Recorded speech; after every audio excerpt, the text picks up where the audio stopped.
At the beginning of my interview course, I ask a bunch of questions of the participants like, tell me about your last or most recent interview. How many people were on the panel? How long was it? How many questions did they ask you?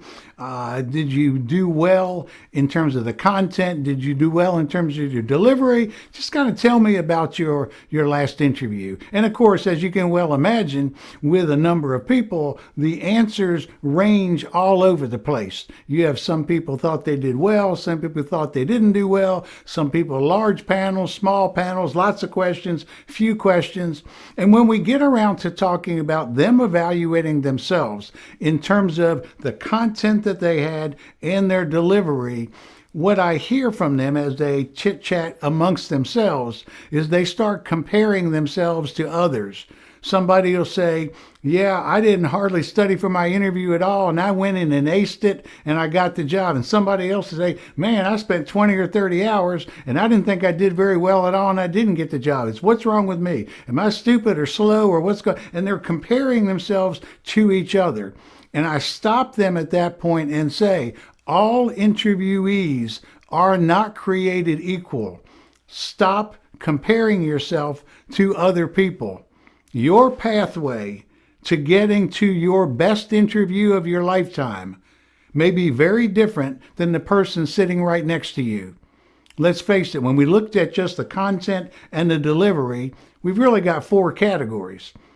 First category, and the easiest pathway, is the person who has great content and finds it very easy to deliver in an interview. Obviously, the person on the flip side of that, who's got the toughest pathway to get great in an interview, is somebody who doesn't have good content and they really struggle with delivery. But what about those 2 that are right in the middle? Some people have great delivery and poor content, and some people have great content but poor delivery. And they always ask me, Craig, which of the 2 of us are going to have the harder pathway?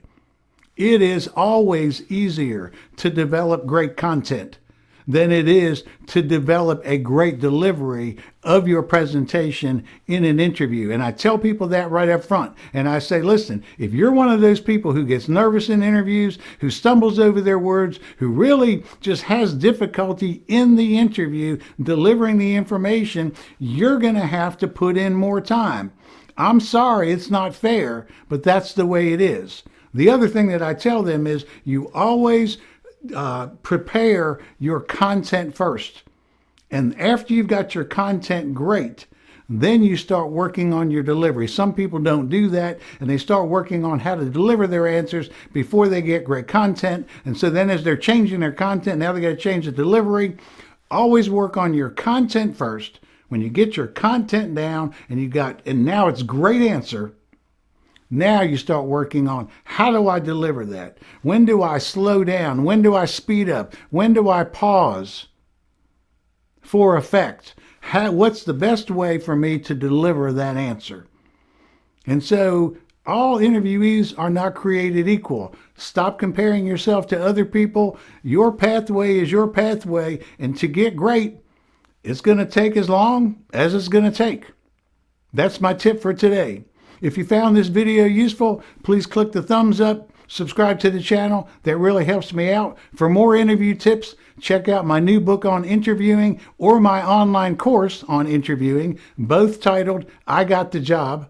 I'll put links in the description below. Thanks for watching. I'll see you right back here next Tuesday when I post my next video. Till then, have a great week.